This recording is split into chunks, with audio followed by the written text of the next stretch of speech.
제26강. 오늘로서 마지막 강의가 되길 바라는데,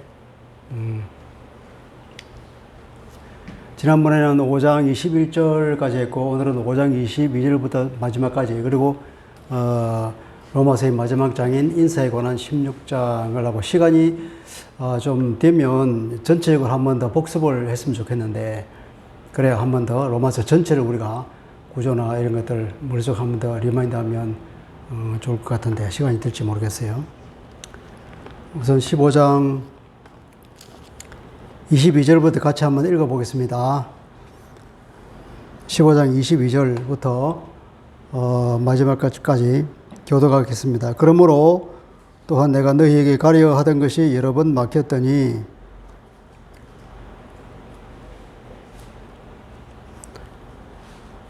이제는 이 지방에 일할 곳이 없고 또 여러 해 전부터 언제든지 스바나로 갈 때에 너희에게 가기를 바라고 있었으니 이는 지나가는 길에 너희를 보고 먼저 너희와 사귐으로 얼마간 기쁨을 가진 후에 너희가 그리로 보내주기를 바람이라.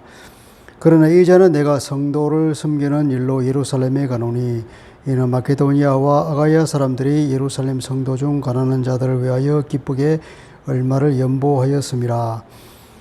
저희가 기뻐서 하였거니와 또한 저희는 그들에게 빚진 자니 만일 이방인들이 그들의 영적인 것을 나누어 가졌으면 육적인 것으로 그들을 섬기는 것이 마땅하니라. 그러므로 내가 이 일을 마치고 이 열매를 그들에게 확정한 후에 너희에게 들렀다가 스바나로 가리라. 내가 너희에게 나아갈 때에 그리스도의 충만한 복을 가지고 갈 줄을 아노라. 형제들아, 내가 우리 주 예수 그리스도와 성령의 사랑으로 말미암아 너희를 권하노니 너희 기도에 나와 힘을 같이하여 나를 위하여 하나님께 빌어 나로 유대에서 순종하지 아니하는 자들로부터 건짐을 받게 하고 또 예루살렘에 대하여 내가 섬기는 일을 성도들이 받을 만하게 하고 나로 하나님의 뜻을 따라 기쁨으로 너희에게 나아가 너희와 함께 편히 쉬게 하라. 평강의 하나님께서 너희 모든 사람과 함께 계실지어다. 아멘.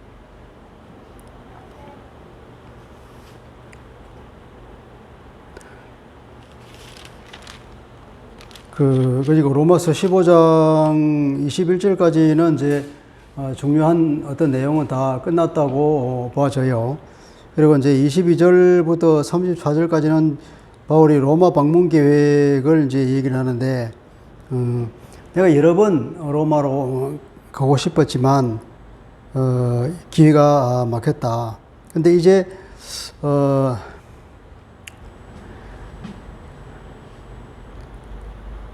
너희와 약간 사귐을 가진 후에 로마의 지원을 받아서 내가 스바나 선교를 가기를 바란다 하는 이 바울의 얘기가 어쩌면 이 편지의 그 중요한 편지 목적 중 하나겠죠.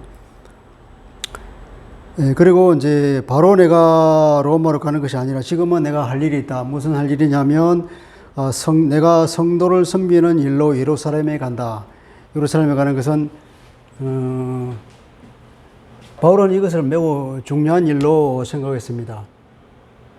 근데 이방인 교회에서, 이방인 교회와 예루살렘 교회, 이 두 교회가, 바울은 이방인의 사도죠. 그래서, 이방인 교회에 선교를 하고, 이방인 그리스도인들을 섬기는 사람인데, 이 예루살렘 교회가 과연 이방인 교회를 인정해 주겠느냐 하는 문제가 항상 문제가 있단 말이죠. 물론 우리 사도행전 15장에 보면은 예루살렘 공의회가 열려져서 이방인들도 마찬가지로 우리에게 예수를 믿음으로 구원을 얻는다고 하는 것이 인정이 되었다. 그러니까 이방인들은 유대인인 우리도 지키지 못하는 율법의 멍에를 지우지 말자. 그리고 몇 가지 중요한 것만, 몇 가지만 지키도록 해서 유대인들과 이방인 사이에 최소한 서로 문화적으로 서로 충돌되는 일이 없게 하자. 그런 몇 가지 내용만 얘기하면서 이제 다 풀어준 거죠.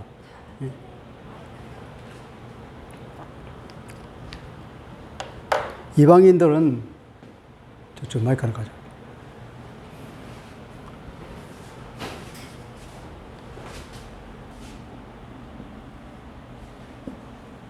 바울은 이방인 선교사로서 이방인 교회가 예루살렘 교회가 정말로 하나님 앞에서 연합하여서 하나 되기를 간절히 바랐단 말이죠. 왜냐하면 모든 교회의 몸이요 머리가 예수님인데 이 주님을 향하여 우리가 일사불란하게 한 몸이 되어서 모든 사람이 같은 마음과 같은 생각으로 하나님을 찬양하는 그것이 하나님이 바라시는 것인데, 그래서 이 두 교회가 합하기를 간절히 바라는 마음에서 이제 바울은 이방인 교회에 로 하여금 구제헌금을 하자고 제안을 했던 거죠. 그래서 이 마게도니아와 있는 이방인 교회들로 하여금 이스라엘이 그때 굉장히 어려움을 겪었는데 기근으로. 그런데 이 사람들을 돕기 위해서 이 연보를 했는데 헌금을 이 사람들이 넉넉했냐?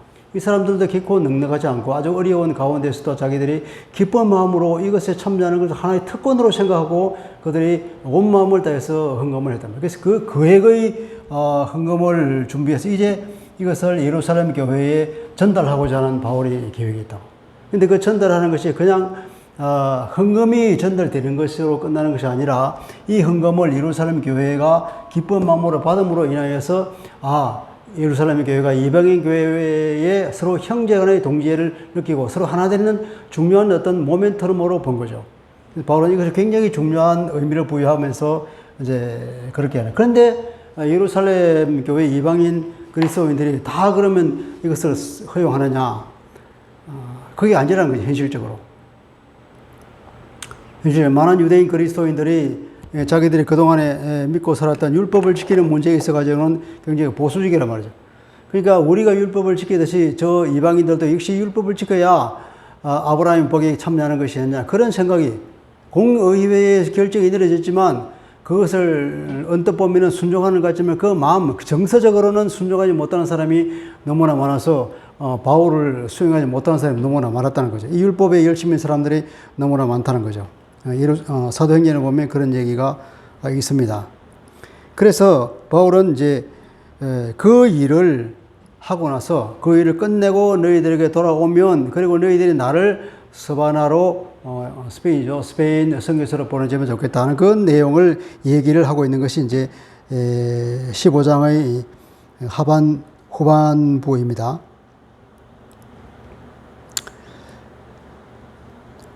그리고 이제 기도해 달라는 거죠. 형제들아, 내가 28절부터는 그러므로 내가 이 일을 마치고 이 열매를 그들에게 확정한 후에 너희에게 들렀다가 스바나로 가리라. 이게 너희에게 들렀다가 하는 이 말은 너희들 들렀다가, 그러니까 로마를 해서 들렀다가 스바나로 가는 거야. 로마.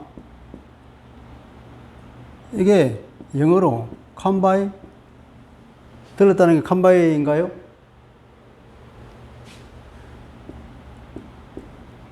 by you라는 거예요. 그러니까 어디로 가냐면은 into Spain. 내가 스페인으로 가는데 로마의 그리스도인들에 의해서 내가 스페인으로 가기를 바란다는 거예요. 그러니까 너희에게 들렀다 가는 것이 아니라 너희가 나를 보내주기를 바란다. 나를 보낸다고 하는 것은 그 당시에 쓰는 용어였는데 선교사로 파송하는 것을 보낸다고 그런 거죠. 그러니까 너희가 나를 스페인의 선교사로 파송해 다오. 그런 얘기를 하는 거예요. 여기서 번역이 조금 분명치 않은 거죠.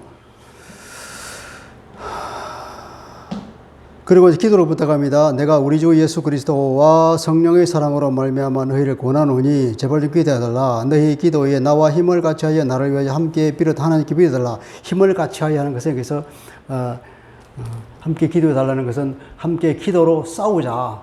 이 싸움에 동참해 달라고 하는 그런 의미입니다. 그 원문의 뜻은 우리가 의역을 하면 이게 이제 하나님께 함께 기도해 달라고 중보 기도해 달라는 얘기인데 이 바울은 기도를 그러니까 싸움에 비유한 거죠. 그만큼 기도는 엄청난 영적인 전투라는 걸 알 수가 있습니다.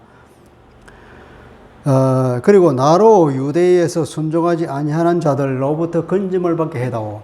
유대에서 순종하지 않은 사람이 이 보수적인 유대인 그리스도인들, 율법주의자들이 이게 그러니까 순종하지 아니하는 자들에게 복음에 순종하지 아니하고 율법에 열심히 사람들, 이 여기 있는 이런 사람들로부터 이런 사람 나를 죽이려고 하는데 이 사람들로부터 내가 목숨을 부지하고 건짐을 받게 해달라. 그러니까 바울이 이미 안다는 거지.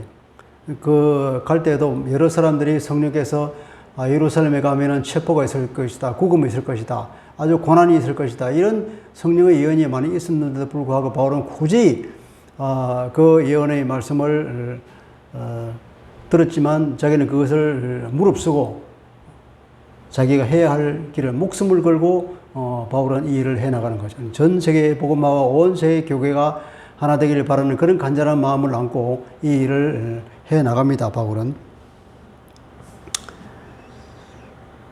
그들에게 건짐을 받게 하고 또 예루살렘에 대하여는 내가 섬기는 일을 성도들이 받을 만하게 하고, 그러니까 내가 가져가는 이 헌금을 예루살렘 교회가 기쁜 마음으로 받았으면 좋겠다 하는 거죠. 그 기도 제목이 그 두 가지죠. 그리고 또 나로 하나님의 뜻을 따라 기쁨으로 너희에게 나아가 너희와 함께 편히 쉬게 하라. 이 모든 걸 잘 끝나고 난데 편안하게 내가 로마로 돌아가서 너희와 함께 쉬면 좋겠다. 이런 세 가지 기도 제목을 말하고 있습니다. 그렇게 얘기하고는 이제 이 로마서의 얘기는 끝났습니다. 그죠? 그렇게 해서 로마서를 통해서 우리에게 주고자 하는 바울의 메시지는 다 끝났어요. 그런데 바울이 로마서를 끝나고 나서 보니까 또 할 말이 있는 거예요. 바울이 16장이 하나 되겠는데 이것은 편지의 추신이죠. 추신. 다시 생각나서 편지 거를 덧붙인 거예요. 추신이 16장인데 16장은 무슨 내용이냐면은 긴 인사 제목이죠. 그만큼 로마에는 바울이 알고 있는 많은 그리스도인과 그 선교사들이 있었다 하는 거예요. 그들에게 대한 인사를 일일이 이름을 검해가며 긴 인사를 하고 있는 것을 보게 됩니다. 자, 우리가 16장을 같이 한번 읽어보겠습니다. 16장 펴세요. 내가 갱그레아 교회의 일꾼으로 있는 우리 자매 베베를 너희에게 추천하노니 너희는 주 안에서 성도들이 합당한 예절로 그를 영접하고 무엇이든지 그에게 소용되는 바를 도와줄지니 이는 그가 여러 사람과 나의 보호자가 되었습니다. 베베를 얘기하고 있습니다. 베베. 이 베베가 바울은 소개하기를 그가 여러 사람과 나의 보호자일 뿐 아니라 내 주변에는 모든 여러 사람의 보호자로 살았다. 그러니까 이 사람은 교회의 중요한 일꾼이라는 일꾼인데 지금으로 말하면은 집사. 이 집사 중에서도 특별히 이제 어떤 자선 사업이라든지 복지 사업 같은데 그러니까 많은 사람들 구제하는 일에 자기 재산을 틀어서 썼던 그런 사람으로 우리가 알 수 있습니다. 그래서 아마 이 베베가 이 편지를 전달하는 역할을 한 것 같아요. 그래서 이 베베를 제일 먼저 얘기해요. 베베는 갱그레아의 집사라 그러죠. 갱그레아는 어디냐면은 고린도에서 동쪽으로 조금 떨어진 그 항구 도시입니다. 그 갱그레아의 교회의 중요한 지도자라는 거죠. 자, 그 다음에는 너희는 그리스도 예수 안에서 나의 동력자들의 브리스가와 아굴라에게 문하라. 여러분 브리스가와 아굴라를 알죠, 그죠? 브리스길라와 아굴라라고 사도행전에 나오죠. 그에게 문안하라. 그들은 내 목숨을 위하여 자기들의 목까지도 내놓았나니 나뿐 아니라 이방인의 모든 교회도 그들에게 감사하니라. 이렇게 이방인의 모든 교회가 그들에게 감사할 정도로 이 브리스길라 부부의 성경 올 때는 굉장히 범위가 넓고 컸다는 거죠. 그만큼 이 사람들이 족적이 컸던 것입니다. 내 목숨을 위하여 자기들의 목까지도 내어놓았다. 아마 처음에 고린도에서 그들이 만나서 에베소로 같이 건너가서 에베소에서도 같이 사역을 했는데 에베소에서 3년간 사역했잖아요. 그때 마지막에 이제 에베소에서 폭동이 일어나서 이제 바울이 떠나야 했는데 아마 그때 이 브리스가 부부가 자기가 이 목숨을 무릅쓰고 바울을 지켜줬던 것이 아닌가 그런 추측이 갑니다. 그만큼 브리스길라 부부는 아주 신실한 사람들이죠. 그리고 브리스킬라가 여자고 아굴라가 남편이죠. 그러니까 보통 남편을 먼저 얘기하는데 브리스킬라를 먼저 얘기하는 것을 봐서 아굴라보다는 브리스길라보다 훨씬 더 영향력 있는 지도자 역할을 했던 것 같습니다. 여러분, 그 당시는 여자는 사람 취급에 끼워주지 않고 여자의 인격이 없었던 시절인데 이렇게 여자가 큰 역할을 했다고 이 성경에 나오는 거 보면 얼마나 이 복음이 들어가는 곳에 남녀의 평등은 물론이고 모든 사람 남녀노소 인종 뭐 이런 계급 상관없이 이렇게 그리스도 안에서 하나가 되고 서로 평등하게 형제 자매의 사랑으로 서로 뭉쳤는 것을 우리가 알 수 있죠. 그만큼 벌써 2000년 전에 벌써 이런 일이 있다는 것은 정말 이 복음의 위대함을 우리가 이해할 수 있습니다. 자, 그리고 또 저희 집에 있는 교회도 문안하라. 자, 그 집에 있는 교회. 그 집에 있는 교회라고 그러죠. 그죠?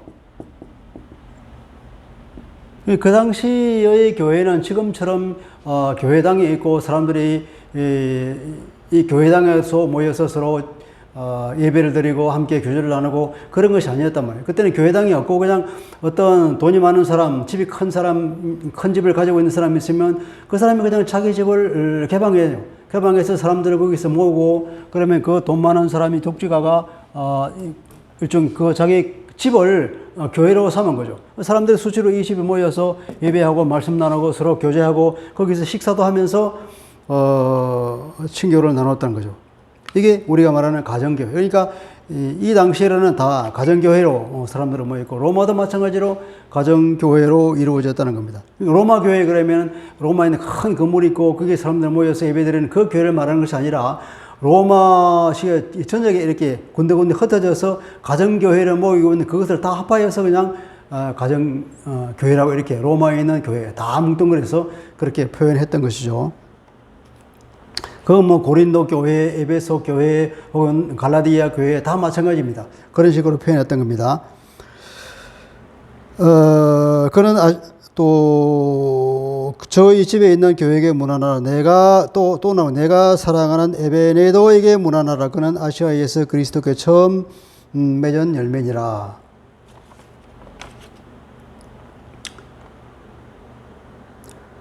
에베네도는 이게 헬라 사람인 것 같아요. 그냥 아가야, 우리가 고린도전서 16장 15절에 보면은 아가야에서 맺은 첫 열매, 그러니까 첫 개종자가 누구냐면 스데바나라고 하는 이름이 나오죠, 그죠? 그러니까 아가야 지방에서 처음으로 예수 믿은 헬라인은 스데바나였는데 에베네도는 아시아에서 그리스도께 처음으로 돌아온 사람인 것 같아요. 그러니까 서부 소아시아의 최초의 개종자라 볼 수 있고 이 사람도 브리스가 부부와 함께 로마로 돌아왔지 않냐. 왜냐하면 브리스가 얘기가 나오면서 바로 이어서 나오기 때문에 그런 추측을 할 수 있죠. 또 6절에 보면 이제 너희를 위하여 많이 수고한 마리아에게 문안하라. 마리아라고 이러면 히브리 말의 미리암에서 나온 말이죠. 그래서 마리아라 그러면 이 사람은 유대인이라고 유대 여자라고 추측이 됩니다. 또 내 친척이요. 이게 친척이라고 우리가 이게 16장에서 많이 나오는데 친척.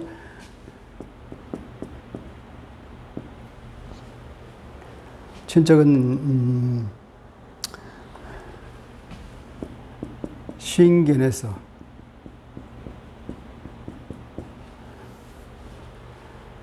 우리말로 친척으로 번역했는데 그 헬라 말은 신게네서는 신간의 같아 말이에요, 같아. 게네스 하면 같은 족이란 말이에요, 같은 족. 그러니까 친척, 우리는 친척이라 그러면 이제 아주 가까운 사람을 친척이라 그러잖아요. 그러니까 우리 오해하기 쉬운데 친척이 아니고 그러니까 신게네서 동족이란 말이에요, 동족. 같은 유대인이다. 그렇게 이해하면 되겠습니다.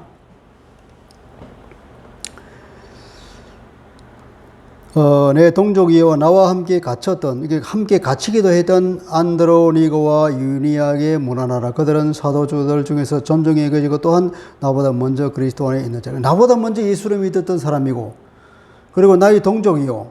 그리고 안드로니고와 유니아 두 개 같이 노는 거 봐서 유니아는 여자 이름이니까 이 사람도 안드로니고와 유니아가 부부 같습니다. 그러니까 유대인 사역자죠. 그들은 사도들 중에서 존중이 여겨지고 사도들 중에서 존중이 여겨지고 이 말의 번역은 영어로 outstanding이라고 하죠. 그만큼 이 사람들의 저명한 사람, 현저한 사람, 뛰어난 사람들은 사도들 중에서 뛰어난 사도. 12사도를 얘기하는 것이 아니라 이제 선교사를 말해요. 선교사. 사도라 그러면 보냄을 받은 자를 사도라 그러는데 선교사도 마찬가지로 보냄을 받은 자죠. 그래서 이제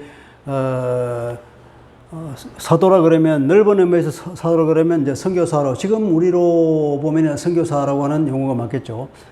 이게 저명하단 말이에요. 아웃스탠딩이다. 그런 여러 선교사들 중에 단연 뛰어난 사람이었다는 겁니다. 그런 의미로 봐야 되겠습니다.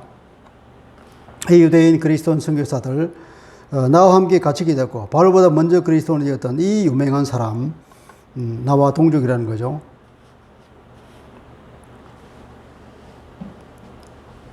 공동번역은 이것을 사도들 가운데 평판이 좋다 이렇게 번역을 했습니다. 또 주 안에서 내 사랑하는 암블리아에게 문안하라. 암블리아라고 하는 사람은 다른 성경에 나온 예가 없고, 이 이름은 흔한 이름으로서 노예이거나 아니면 해방된 노예로 추측이 됩니다. 이런 이름은 로마 여러 문헌에서 흔한 이름이라고 그렇게 말하고 있습니다.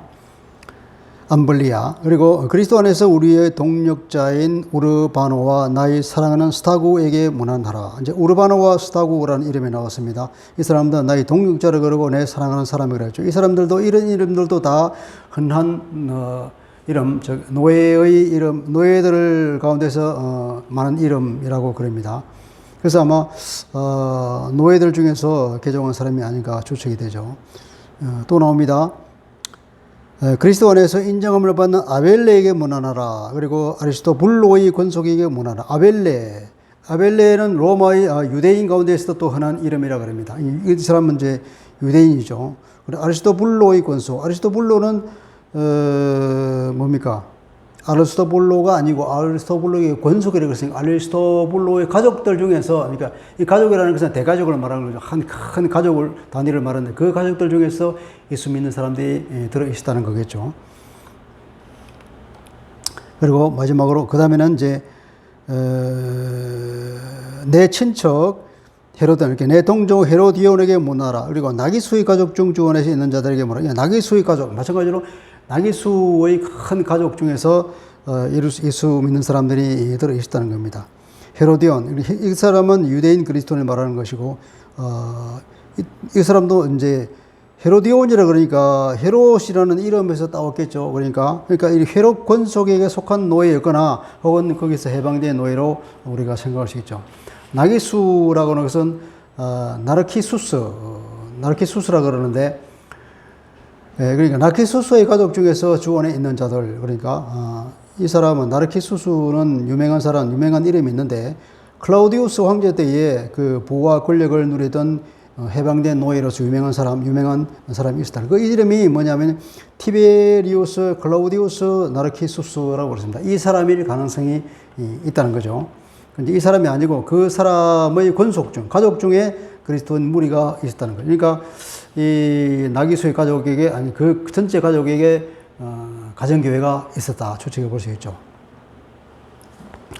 주 안에서 수고하는 드루베나와 드루보사, 그러니까 드루베나, 드루보사, 이 사람은 자매인 것 같습니다. 그래서 주 안에서 많이 수고하고 사랑하는 버시에게 문안하라. 이 사람들도 이제 노예나 해방 노예일 것이고, 주 안에서 수고한 자들을 이런 거죠. 그러니까 선교사에게 함께한 사람들로 추측되죠. 버시는 여자 이름입니다. 주 안에서 많이 수고한, 그러죠. 선교사에게 함께 동참했던 여자죠. 이 사람도 사랑하는 이라는 수식어가 붙어 있습니다. 이게 여자 이름이 많이 나오죠. 그죠? 여자 이름이 많이 나옵니다. 주 안에서 택하심을 입은 루포와 그 어머니에게 문안하라. 그 어머니는 곧 내 어머니라. 그러니까 루포의 어머니가 바울에게 어머니처럼 따뜻하게 보살핌을 했다는 거죠. 여러분, 루포가 누군지 압니까? 알렉산더와 루포라고 하는 게 있습니다. 마가복음 15장 21절에 보면은 예수님이 십자가를 지고 갈 때에 로마 병정들이 예수님 십자가를 지고 오기가 너무 힘들어서 자꾸 쓰러지고 하니까 지나가던 사람이 구레네 사람 시몬이라는 사람인데, 그 사람을 잡아다가, 시몬의 아들 잡아다가 억지로 그 주님의 십자가를 대신 메고 오게 했습니다. 이 사람이 누구냐면은 알렉산더와 루포의 아버지 시몬이라고 그러죠. 이 사람이, 그러니까 주님의 십자가를 대신 지고 가다가 이 사람이 예수를 믿고 그 가정 전체가 다 그리스도인이 된 것 같아요. 그리고 그 어머니도 극진히 바울을 섬겼다는 것을 우리가 추측해 볼 수 있습니다. 14절, 아순그리드와 볼레곤과 흐메와 바드로바와 흐마와 및 그들과 함께 있는 형제들에게 문안하라. 아순그리드, 율리아, 네레오, 볼레곤과 흐메, 바드로바, 흐마, 그리고 그들과 함께 있는 형제들. 이것도 말하자면 가정교회라고 말할 수 있겠죠. 그들과 함께 있는 형제들이 그랬으니까. 그리고 빌롤로고와 율리아와 또 네레오와 그 자매와 올름바와 그들과 함께 있는 모든 성도들. 이게도 가정교회라고 볼 수 있습니다. 그러니까 빌롤로고와 율리아는 여자 이름이니까 이 두 사람이 부부인 것으로 추측할 수 있겠죠. 너희가 거룩하게 입맞춤으로 서로 문안하라. 그리스도의 모든 교회가 다 너희에게 문안하느니라. 거룩한 입맞춤. 바울은 그리스도인들이 다 함께 거룩한 입맞춤으로 서로 교제하라고 권고하고 있죠. 이렇게 우리가 그리스도 안에서 한 형제 자매로서 이렇게 거룩한 교제를 가지고 거룩한 한 공동체를 이루면서 우리가 거룩한 주님의 몸을 이루고 가기를 바라는 바울의 간절한 마음을 보고 우리도 이런 거룩한 공동체를 이루어 가야 할 줄로 믿습니다. 자, 여기서 우리가 알아볼 수 있는 것은 여기에 이름이 굉장히 많이 나오죠. 바울은 일부러 이렇게 일일이 하나씩 이름을 검행해 가면서 로마 교회에 자기가 그만큼 아는 사람이 많고 또 그 당시에 이방인 교회에서 사역했던 사람들 또 로마에 들어가서 사역도 함께 하고 그런 것을 우리가 볼 수 있는데 유대인들이 많이 포함이 되어 있다는 걸 우리가 추측해 볼 수 있어요. 그러니까 로마 교회는 이방인들로만 이루어진 것이 아니라 유대인 그리스도인들도 많이 있었다 하는 거고 또 로마 교회의 다수는 누구냐? 노예였거나 노예로 있다가 해방된 사람이다. 왜냐하면 우리가 여기서 보니까 많은 사람들의 이름이 해방 노예가 있었잖아요. 그러니까 로마 교회는 이제 다수가 노예였거나 노예에서 해방된 사람이었을 것이다 추측해 볼 수 있죠. 우리가 쭉 읽었던 사람 중에 10명이 여자인 걸로 알고 있습니다. 총 28명이 언급되어 있는데 이 28명 중에서 10명이 여자란 말이죠. 대단한 거죠, 분포가. 이렇게 여자들의 활동이 대단했다는 거예요. 그 옛날에 여자가 뭐 사람 취급도 못 받고 그런 상황임에도 불구하고 이 그리스도의 사역에 여자가 굉장히 활동을 많이 하였다. 또 그만큼 또 인정해주고 있었다는 거죠. 네 번째로는 가정교회가 언급되고 있죠. 그러니까 이 로마 교회라고 하면은 우리가 구체적으로 가정교회로 언급되고 있는 게 세 곳이 나왔죠. 빌롤로고와 율리와 가정에서 있는 가정교회. 그리고 아순그린도, 볼레곤, 흐메, 바르도바, 흐마. 그리고 그 형제들 하는 그 가정교회. 그리고 또 브리스가와 아골라 부부와 그 가정교회. 세 개의 가정교회가 있고 그 나머지도 아까 근데 뭐 나기수의 건속이라든지 혹은 또 아리스토블로의 건속이라든지 이것도 가정교회라고 볼 수 있다 그러면 적어도 5개의 가정교회가 언급되고 있는 걸 볼 수 있죠. 그러니까 우리가 볼 때 그 로마 교회는 몇 개의 가정교회로 이루어져 있었다. 그리고 오히려 이 노예 계급에 속한 사람들이 오히려 다수였다. 그리고 유대인들도 상당수 포함되어 있었다. 여자가 굉장히 많이 활동하고 있었다 하는 걸 우리가 볼 수 있습니다. 자, 그리고 마지막에 이제 바울이 한 번 더 갑자기 뜬금없이 이런 얘기합니다. 17절 형제들아 내가 너희를 권하노니 너희가 배운 교훈을 거슬러서 분쟁을 일으키거나 거치게 하는 자, 거치거나 넘어지게 하는 자들을 살피고 그들에게서 떠나라. 너희가 배운 교훈을 거슬러서 분쟁을 일으킨다. 바울이 전하는 그 복음을 거꾸로 전하는 사람이 누구냐? 바울은 믿음으로 구원을 얻는다고 그랬는데 예수를 믿는 것도 좋지만 예수를 믿을 뿐 아니라 여전히 율법을 지켜야 한다고 주장하는 유대인 그리스도인들 아마 이 사람들일 거예요. 그 사람들 따라가면서 바울이 사역한 곳에 따라가면서 이렇게 뭐랄까 역성교를 했던 사람들, 그런 사람들의 교훈에 넘어지지 말라고 바울이 그렇게 문제가 그렇게 얘기했죠. 고린도에서도 그런 사람들 때문에 얼마나 고린도 교회가 시끄러웠습니까? 그 전에 갈라디아 교회도 마찬가지로 바울이 그 소식을 듣고 바울이 너무 화가 나서 급히 써서 보낸 편지가 갈라디아에 썼잖아요. 그런 예수를 믿음으로 구원을 받고 율법으로부터 해방을 받았다는 것을 꼭 기억하라. 예수 믿는 사람들은 이제 율법으로부터 자유다. 그리스도니까 이 자유를 꼭 지켜라. 바울이 권고하고 있죠. 이 사람들이 갈라디아에 가서도 그러지를 했고 고린도에 가서도 그렇게 했고 이 로마에서도 마찬가지로 그런 사람들이 와서 여전히 바울의 그 복음을 폄훼하고 여전히 율법을 지켜야 한다고 주장하는 사람들이 이 로마 교회에도 분란을 일으킨 사람이 있었다는 거예요. 그래서 바울이 여기서도 마찬가지 이 얘기를 하는 겁니다. 너희를 권하노니 너에게 본 그 교훈, 예수 믿고 구원 받는다고 하는 것, 복음 율법으로 자유했다고 하는 그 자유, 그 교훈을 거슬러서 말하는 사람들, 그렇게 해서 교회에서 분쟁을 일으키거나 혹은 교회가 넘어지게 만드는, 그리스도인들은 넘어지게 만드는 이런 사람들을 잘 살피고 그들에서 떠나 살펴보라. 우선 살피고, 우리가 이단에게 있을 때 우리가 어떻게 해야 되죠? 이단인지 아닌지 우리가 잘 살펴봐야 돼요. 그냥 무턱대고 믿고 무턱대고 그 사람이 좋은 말이라고 그냥 수용하는 것이 아니라 잘 살펴봐야 되는 거예요. 분별력을 가지고 봐야 되는 거죠. 그리고 거기서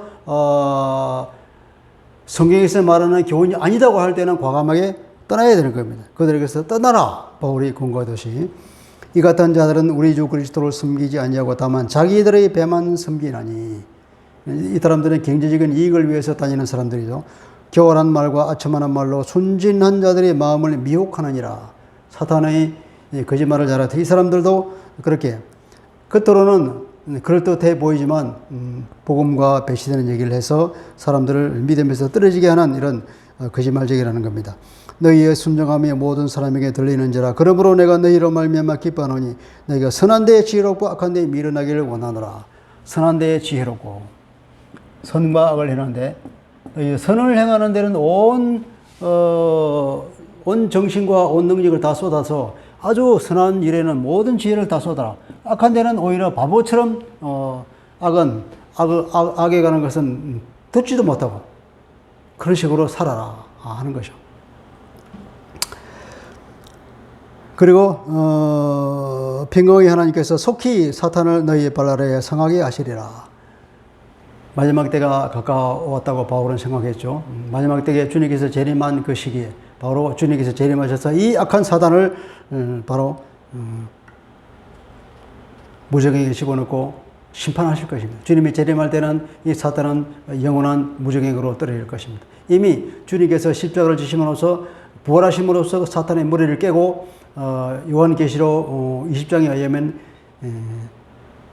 천사가 그 사탄을 결박해서 무적행에 가두는 그런 상황에 있는 걸로 상징적으로 표현되고 있죠. 그런 겁니다.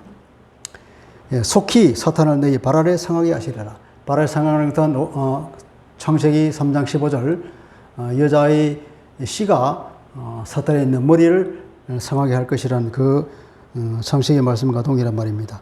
우리 주 예수의 은혜가 너에게 있을지어다.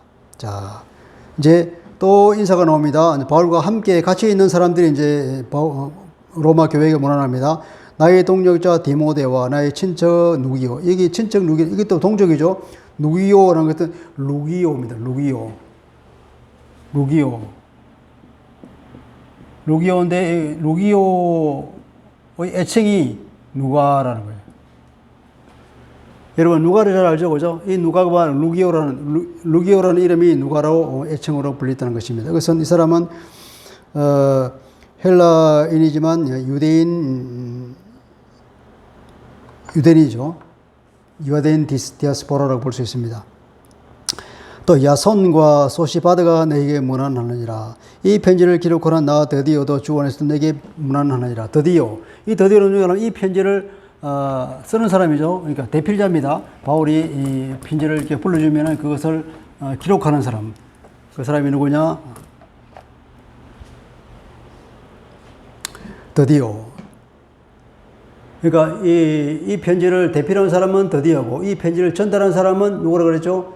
앞에 나왔던 베베라고 할 수 있습니다. 자, 또 나와 온 교회를 돌봐주는 가이오도 너희에게 문안하라고. 가이오.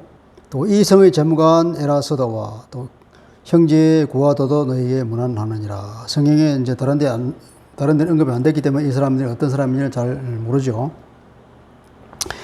또 나의 복음과 예수 그리스도를 전파함은 영세 전부도 감추어졌다가 이제는 나타내신 바 되었고 영원하신 하나님의 명을 따라 선지자들의 글로 말미암아 모든 민족이 믿어 순종하게 하시려고 알게 하신 바 그 신비의 계시를 따라 된 것이니 이 복음으로 너희를 능히 견고하게 하실 지혜로우신 하나님께 예수 그리스도로 말미암아 영광이 세세 무궁토록 있을지어다. 아멘. 이 25절부터 27절까지는 너무 말이 복잡하죠. 그런데 한 문장이죠. 그죠? 한 문장인데 핵심적인 의미는 뭐냐면 하나님에 대한 찬가죠. 하나님은 찬가. 그러니까 홀로 한 분이신 지혜로우신 하나님. 홀로라고 하는 것이 이제 우리 번역에 빠져있죠. 오직 한 분이신 지혜로우신 하나님께 예수 그리스도로 말미암아 영광이 세세 무궁하도록 있을지어다. 이게 본단락입니다. 27절에 나오는 게. 근데 25절에다 보면 원문은 어떻게 되냐면은 나의 복음과 예수 그리스도를 전파하면 이게 먼저 나오는 것이 아니고 너희를 능히 견고하게 하실 수 있는 그분에게 거기에 먼저 나옵니다. 그분에게 즉 27절에 말하면 오직 한 분이신 지혜로우신 하나님 그 말이죠. 그분이죠. 그분에게 그분은 어떤 사람이냐 너희를 능히 견고하게 하실 분이다. 그 하나님에게 영광이 세세 무궁토록 있을지어다. 하나님을 찬양하는 찬가가 나오는데 이 찬가의 내용이 이제 가운데에 복잡한 수식어가 있는 겁니다. 그 복잡한 수식에 의하면 하나님이 너희를 어떻게 능히 견고하게 세우느냐 하면 무엇을 통하여서 하면은 무엇을 통하느냐 하면은 이게 나오죠. 나의 복음과 예수 그리스도를 전파함. 복음, 나의 복음이요. 사도 바울이 말하는 나의 복음, 복음과 예수 그리스도를 전파한 것. 이 두 가지, 복음과 예수 그리스도를 전파함으로써 하나님께서 너희를 견고하게 세운단 말이죠. 그러니까 이 복음이 얼마나 중요하냐. 그리스도인들을 세워주는 것이고 그리스도를 견고하게 해준단 말이에요. 그러니까 이 복음과 예수 그리스도를 전파함이라는 것은 합한 것이 아니고 이것은 여기는 즉 이렇게 해석할 수 있겠죠. 복음 즉 예수 그리스도를 전파하는 것은 이것을 통하여서 하나님께서는 모든 그리스도를 능히 굳게 세워주신다 말이에요. 그러니까 그냥 하나님께서 우리를 세워주는 것이 아니라 반드시 복음 선포를 통하여서 예수 그리스도를 선포하는 그 사람을 통하여서 하나님이 일을 하신다는 거예요. 그리고 그 복음을 통하여서 즉 예수 그리스도를 통하여서 하나님께서 그 사람을 구원해주고 능히 세워주고 하나님의 모든 구원 계획을 이루어 나가신다는 것을 우리가 볼 수가 있죠. 또 그런데 이 복음이라고 하는 것은 어떤 거냐? 복음을 설명할 때 이제 영세 전부터 감추었다가는 이제는 나타난 것이 되었다 하는 거예요. 옛날부터 영세 전부터 완전히 감추어져 있었는데 감추어진 비밀이란 말. 그 미스테리. 그 미스테리가 지금은 계시를 받았다. 아포칼립스.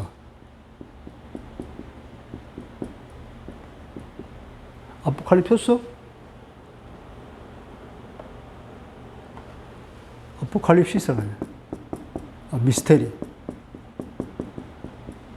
이 미스테리를 아포스트로 이 영세전부터 감춰졌던 이 미스테리를 이 비밀을 이제 드러내는 거죠. 이제 밝혀내는 거죠. 복음이란 바로 그런 것이다. 복음이란 그런 것이고 또 보면 그런데 지금은 뭐냐면 그것이 또 나타났다. 이 나타난 것은 예수 그리스도가 나타난 것을 염두에 두고 얘기한 것 같아요. 왜냐하면 나타났다고 하는 것이 남성단수로 되어 있는데 예수 그리스도가 남성단수니까 이 나타났다고 하는 것은 바로 예수 그리스도를 부가적으로 설명해 주는 걸로 볼 수 있기 때문에 그렇습니다.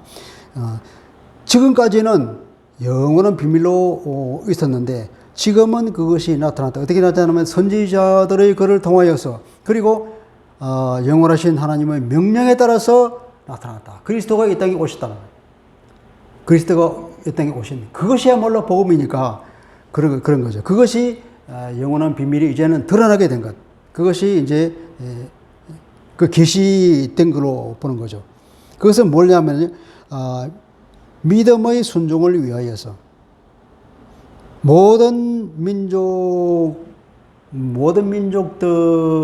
위하여 믿음의 순종을 위하여 모든 민족들에게 믿음의 순종을 위하여 모든 민족들이 다 그리스도를 믿고 순종하도록 하기 위해서 알려져 있는 그 복음, 이렇게 복음을 이렇게 설명합니다.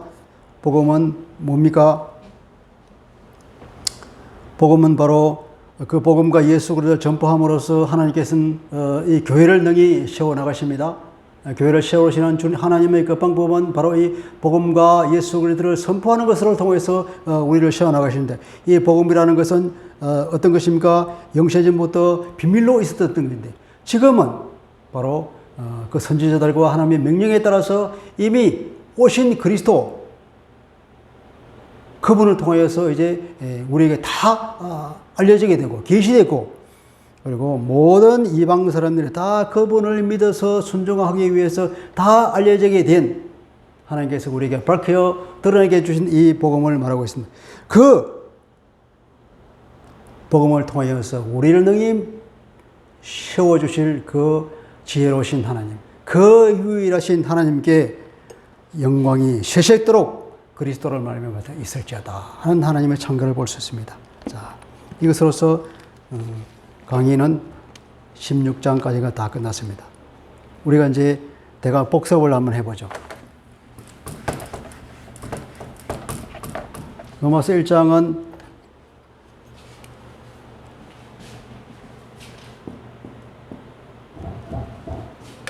그래서 이 내용을 지금까지 쭉 보면 이제 바울이 로마서 1장에서 말한 바울의 선포를 우리가 다시 한번 상기해 볼 수 있습니다. 로마서 1장 16절 18절 이렇게 말합니다. 내가 복음을 부끄러워하지 아니하노니 이 복음은 모든 믿는 자에게 구원을 주시는 하나님의 능력이 되므라. 먼저는 유대인에게요 그리고 헬라인에게로다. 복음에는 하나님의 의가 나타나서 믿음으로 믿음에 이르게 하나님이 기록된 바 오직 의인은 믿음으로 말미암아 살리라 함과 같으니라. 이 복음에 하나님의 의가 나타나서 복음은 모든 믿는 자에게 구원을 주신 하나님의 능력이고 이것은 유대인에게만 해당되는 것이 아니라 이방인이든 유대인이든 모든 사람에게 다 구원을 주시는 하나님의 능력이고 그리고 이 복음을 통해서 하나님의 신실함이 나타났는데 하나님의 신실하시라면 창세기부터 벌써 하나님께서 우리를 구원하셨겠다는 그 약속을 반드시 이루어 나가시는 그리스도를 통하여서 그 계획을 이루시는 것을 우리가 보게 되니까 하나님의 신실함이 나타났다 그러고 그러니까 이 예수를 믿고 구원을 얻은 사람이 이제 어떻게 사느냐? 우리가 현 시대로 사는 것은 우리가 구원을 얻었다고 해서 반드시 모든 것이 다 풀어지고 모든 것이 형통한 것이 아니라 여전히 이 현실 세계 가운데서는 고난이 있고 어려움 가운데 있지만 그러나 이 믿음으로 구원을 얻는 사람들은 여전히 어떻게 믿음으로 믿음에 이르는 그런 삶을 살게 된다고 하는 바울의 선포를 우리가 듣게 됩니다. 이 1장에 보면은 처음에는 복음이 무엇인가? 복음은 하나님 나라의 복음이죠. 복음은 뭐냐면 예수 그리스도의 스토리거죠. 예수의 이 예수가 뭐냐면 이 권세에 있는 하나님의 아들로 선포된 것. 그분이 이 땅에 사시다가 우리를 위해 십자가에서 죽으시고 부활하고 천국에 올라가서 하늘 우편에 하나님 우편에 앉으셔서 어떻게 되냐면 모든 우주 만물의 통치자로 등극하신 사건을 말하고 하나님의 아들이신 예수가 이 땅에 오셔서 우리의 죄를 대속하고 우리를 다 사단의 권세에서 말하자면 아담의 그 운명에서 우리를 해방해서 모든 죄의 뿌리로부터 해방시켜서 어디를 하나님의 나라로 우리를 인도해 있었다. 이제는 하나님의 그 자비롭고 은혜로운 그 통치 가운데로 우리를 이끌어 주신 그 스토리가 바로 복음이라는 거죠. 이 복음은 이 복음을 통해서 우리는 이제 누구를 믿고 사느냐면 이 예수님을 나의 왕으로 모시고 사는 사람이에요. 과거는 내가 주인이 돼서 내가 내 왕으로서 살았는데 이제는 아니라는 거예요. 나의 주인은 우리 주님이요. 나의 왕은 예수님이요. 이 하나님의 나라에서 하나님의 법에 따라서 사는 그 통치에 내가 순종하면서 산다고 하는 거죠. 그것이 복음이라는 겁니다. 그 복음의 핵심이 16절, 17절 선포되고 있죠. 그리고 18절부터 마지막까지는 어떠냐. 이 예수를 모르는 사람들이 어떤 상태, 영적으로 죽음 상태에 있고, 영적으로 하늘로부터 유기된 상태에 있는 그런 비참한 상태에 있는 것, 죄 가운데 빠진 인간의 모습을 보고 있죠. 2장부터 3장 앞절까지는 뭡니까? 이런 가운데 빠진 사람이 비단 이방인뿐 아니라 율법을 가지고 있던 유대인들은 마찬가지로 율법을 지키지 못해서 이방인들은 마찬가지로 하나님의 심판 가운데 있다고 하는 동일한 상태에 있다는 것. 그러니까 이방인이든 유대인이든 모든 사람은 다 하나님의 심판 가운데 있다. 예수를 믿고 그 죄로부터 해방을 받지 않으면 아무도 하나님의 나라를 갈 수 없는 처참한 상태에 빠진 정말로 어찌할 수 없는 그런 비참한 운명에 놓인 인간 실존을 말하고 있는 것이 3장 저반절까지죠. 그러고 나서 이제 3장에 들어가면 그 위대한 복음이 선포되죠. 그러므로 율법의 행위로 그 앞에 의롭다 하심을 얻을 육체가 없나니 율법으로는 죄를 깨달음이라. 이제는 율법 외에 하나님의 의가 나타났더니 율법과 선지자들에게 증거를 받았는데 율법을 따라서 자기의 의를 구하려고 열심히 노력했지만 안 됐는데 율법 말고 다른 곳에서 하나님의 의가 나타났다. 복음을 통한 하나님의 의, 그러죠. 복음에는 하나님의 의가 나타나서 믿음으로 믿음에 이르게 한다. 곧 예수 그리스도를 믿음으로 말미암아 모든 믿는 자에게 미치는 하나님의 의인이 차별이 없다. 이방인이든 유대인이든 모든 사람이 죄를 범하였지만 그래서 하나님의 영광을 이루지 못했는데 이제는 그리스도 예수 안에 있는 이 성령으로 그리스도 예수가 우리를 모든 죄로부터 다 해방을 시켜줬기 때문에 그 성령으로 말미암아서 하나님의 은혜로 값없이 의롭다 하심을 얻은 자가 되었다. 이 복음에 대해서 선포가 나오고 그리고 4장에는 뭡니까? 이 믿음으로 구원을 얻는다고 하는 것들, 믿음으로 어렵다고 하는 칭호를 받는 것은 누구로부터 시작됐냐? 바로 아브라함부터 시작됐다. 아브라함 창세기 15장 6절입니까? 여기서 말하는 하나님께서는 하나님이 아브라함에게 주권 약속을 아브라함이 믿었다. 그 믿은 아브라함을 보고 하나님께서는 아브라함을 의롭다고 선포한 이야기가 나오죠. 하나님께서는 바로 그 얘기를 들어서 이 믿음으로 의롭다고 함을 있는 것은 아브라함으로부터 시작되었다는 것을 얘기하고 있습니다. 그리고 5장에 가면 이제 이러한 믿음으로 의롭다 함을 받는 사람들의 복에 대해서 말하고 있죠. 우리가 믿음으로 의롭다 하심을 받았으니 우리 주 예수 그리스도와 함께 그리스도라 말하면 하나님과 화평을 누리자.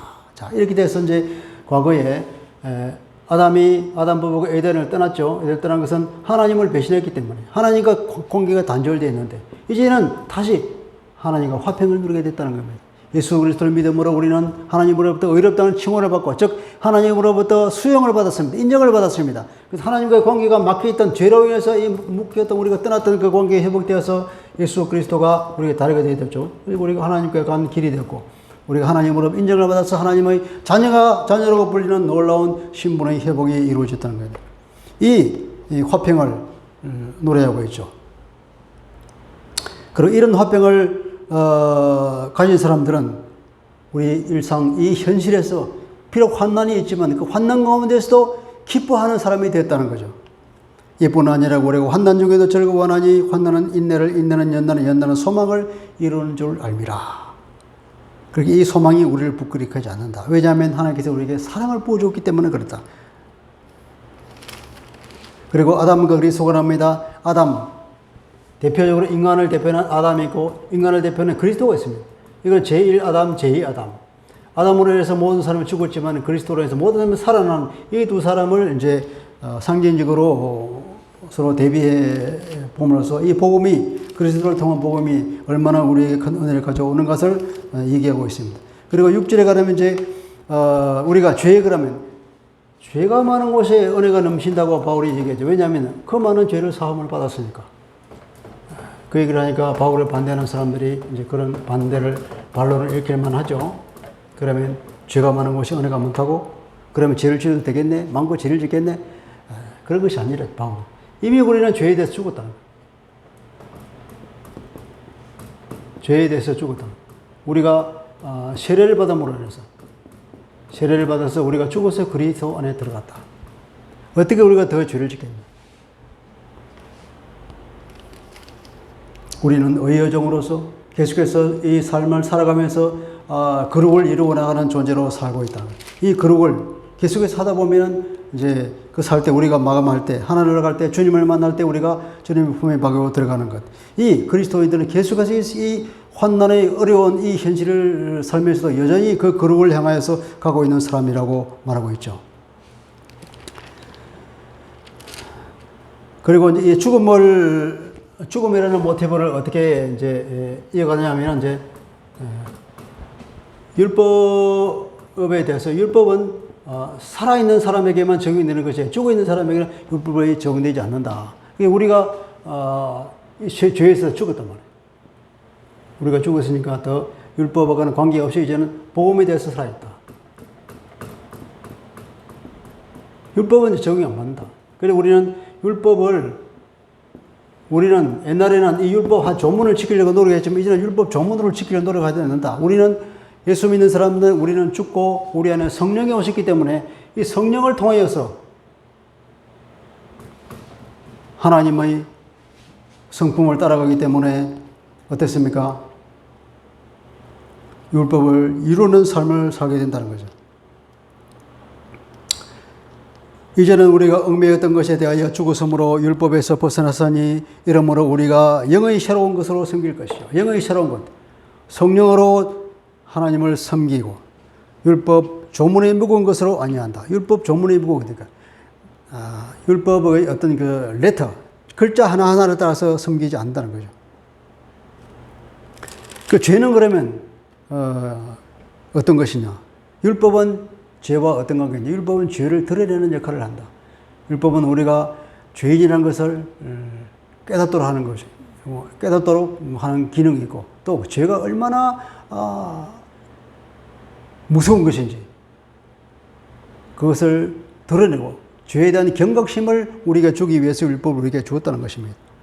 그 얘기가 7장에 들어서나고 그리고 7장 후반절에는 이제 바울이 자기가 예수를 믿기 전에 유대인으로서 얼마나 자기가 율법을 지키려 노력을 했는가. 그럼에도 불구하고 여전히 그 안에 있는 그 죄성이 드러나서 율법을 지키지 못하게 됐던 하는 그런 비참한 상태에 있는 자기를 회고적으로 돌아보는 내용이 7장 후반절에 있죠. 그래서 오라 나는 공고한 사람이라다. 이 사망에 있는 몸에서 누가 나를 건져내랴. 율법의 기능이 이런 것입니다.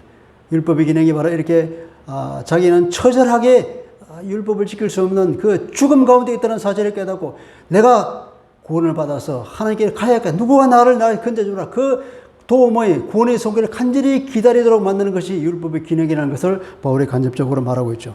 자, 그리고 8절에 가면은 그러므로 이제 그리스도 예수 안에 있는 자는 결코 정죄함이 없다.